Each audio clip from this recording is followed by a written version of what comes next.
Ya, kembali lagi bersama saya Maria Sarjana dalam Bloomberg Technos. Kali ini saya akan berbincang dengan seorang perempuan muda, tapi bukan sembarang perempuan muda. Dia adalah seorang perempuan yang juga memberdayakan perempuan lain dalam bisnisnya. Siapa lagi kalau bukan Tamara Wu. Halo Mbak Tamara. Halo, Apa kabar? baik, thank you.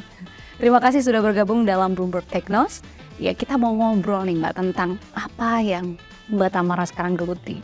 Saya mulai ini 2020, 2020? jadi sudah hampir 5 tahun sekarang.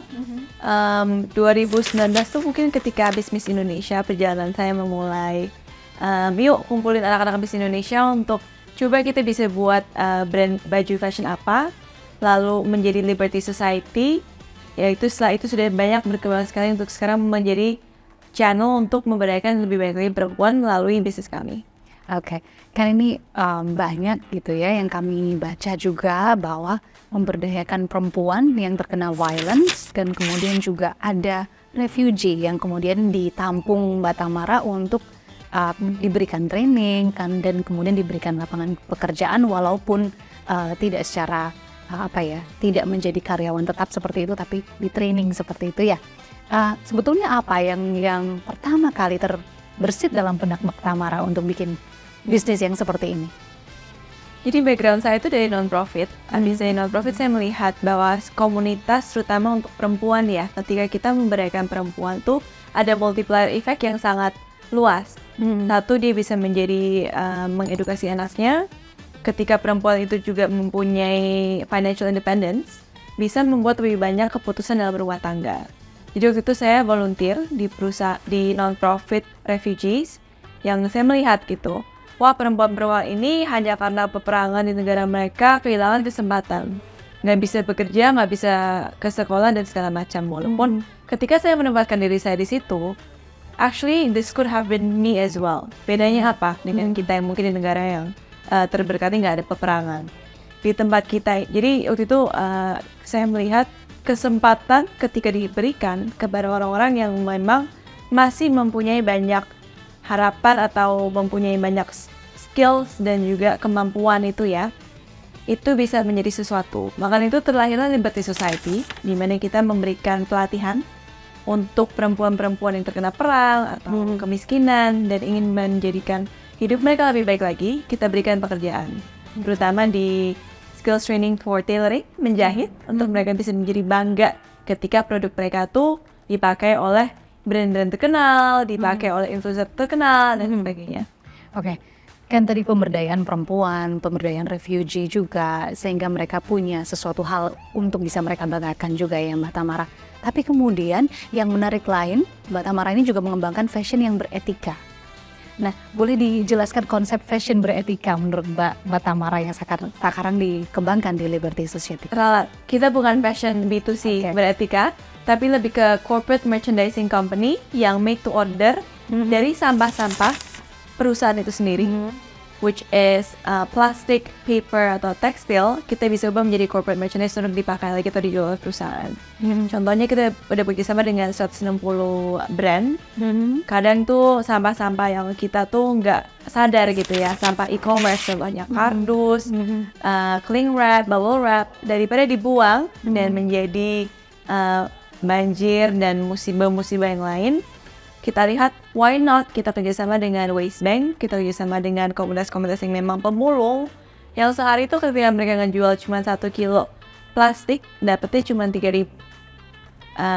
Tadinya 7.000, sekarang tahun ini udah 3.000 gitu. Bagaimana kita berdayakan agar produk-produk ini kita olah, menjadikan material baru, kita hargai 30.000, menaikkan taraf kehidupan mereka, kita ubah jadi produk. Dimana sekarang semua perusahaan kan juga concern of ESG. Yes. This environmental social concept yang mau di-commit oleh perusahaan, kita bilang, oke, yuk, gimana kita jalankan circular economy, you take back the waste that maybe you produce, or you're mindful to reduce. Oh, menarik banget ya Mbak ya. Jadi tadi tidak hanya memberdayakan perempuan, tapi juga bahkan menarik atau membuat taraf hidup para pemulung itu jauh lebih baik lagi dengan konsep merchandise yang dari daur ulang kemudian dijual kembali. Kalau boleh tahu nih Mbak, pangsa pasarnya tuh siapa aja? Apakah sudah ekspor juga? Kemana? Yeah, we work usually with multinational companies, memang dari secara global, from headquarter, they have this commitment buat national companies juga untuk follow. So, our first market itu Indonesia, karena sampah yang diproduksi di Indonesia, diolah di Indonesia untuk perusahaan-perusahaan dan masyarakat di Indonesia gitu. Secondly adalah ke Singapura, di mana actually our business grew so much after COVID and during COVID, karena sustainability kan naik ya di awareness-nya. So in Singapore, we serve fashion brands yang mau ke tempat kita untuk memberdayakan dengan fair wages concept, safe working environment. Kita juga pernah dengarkan kalau misalnya musibah-musibah di Bangladesh for some of these big textile companies yang memberdayakan secara tidak etikal. Jadi selain sustainable, juga ethical matters for us. Dan perusahaan-perusahaan yang di luar negeri, mancanegara, Western countries in Korea, in the US, there are some of the companies that we export ke situ juga.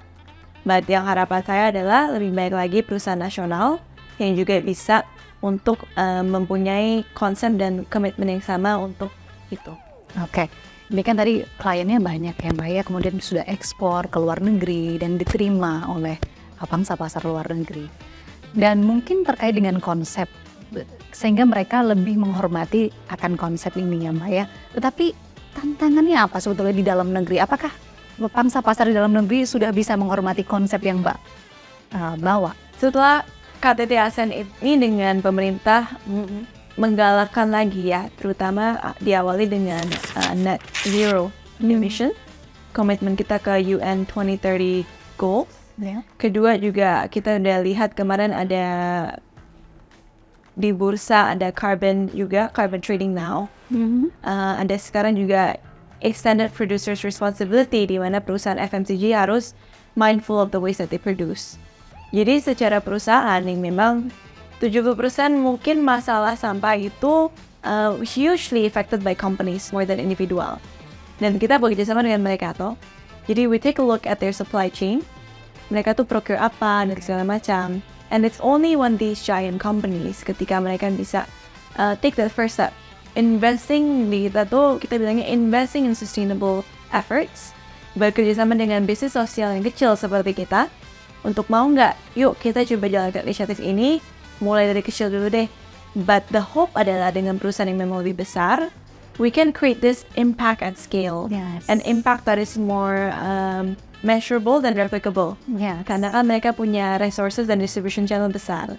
So that's really our hope, di mana ada banyak lagi pintu-pintu yang terbuka untuk bekerjasama dengan mereka. Kalau secara consumer, we look at consumer yang mungkin lebih sustainable atau lebih tahu lah, oh iya ya gue harus sekarang bawa tumbler daripada plastik botol dan segala macam. I think that also plays a very important part untuk push these corporates that hey, sekarang menuju Indonesia emas, di mana konsumen working age itu 60% ya nanti di 2045. Bagaimana kita anak-anak muda memang memberikan pressure kepada companies, I want to purchase something yang lebih dengan values gue sama, lebih ethical, lebih sustainable. What are you doing about that? Yes. Kalau tadi Mbak Tamara sempat sebutkan bahwa setelah KTT ASEAN ada sesuatu hal yang berubah begitu ya, pandangan orang berubah, kemudian bagaimana mereka menangkap core business dari Mbak Tamara juga berubah. Kalau kami mau tanya, sekarang pengalaman pribadi Mbak Tamara tapi ya, bertemu dengan para refugee, bertemu dengan para perempuan yang dalam tanda kutip mereka sedang mengalami suatu cobaan seperti itu. Ada nggak pengalaman menarik yang kemudian Mbak Tamara temui, misalkan ngobrol sama mereka, itu mudah atau enggak sebetulnya? At the end of the day, we're just human kan. Jadi kita tuh kerjasama dengan perempuan yang terlintas korban sex trafficking, survivors of abuse. We also work with refugees yang memang banyak sekali trauma ya. Jadi kendalanya adalah bagaimana kita mindful sebagai bisnis sosial, keputusan-keputusan yang kita ambil yang tidak juga mengorbankan well-being mereka. Contohnya ketika kita perlu ngambil order gitu kan. How do we make sure walaupun working, giving them access ke market ini, memberikan mereka increase in income, itu salah satu solusi, tapi bukan the only solutions. And by all for all. Karena secondary to that, or firstly adalah their mental safety. Bagaimana they come to work, makanya di House of Freedom kami ini di sini, Ketika mereka bisa bawa anak, bisa training, bisa ketemu teman yang tadinya datang dari background nggak percaya nih, they have a lot of trust issues, bisa berekspresi dan datang ke sini dengan percaya diri. Okay, I'm welcome here. So out of that misi kami ya, dari ketika mereka mendapatkan restorations of dignity dan purpose itu, mereka bisa juga inspiring our customer dan inspiring masyarakat di luar situ. We want to inspire generosity. Sebetulnya kita ingin seluruh masyarakat Indonesia juga mindful who meet their products. Kalau kita bisa mensupport memang bisnis-bisnis sosial lain juga yang mindful dengan supply chain mereka, I think Indonesia will be more just as a society.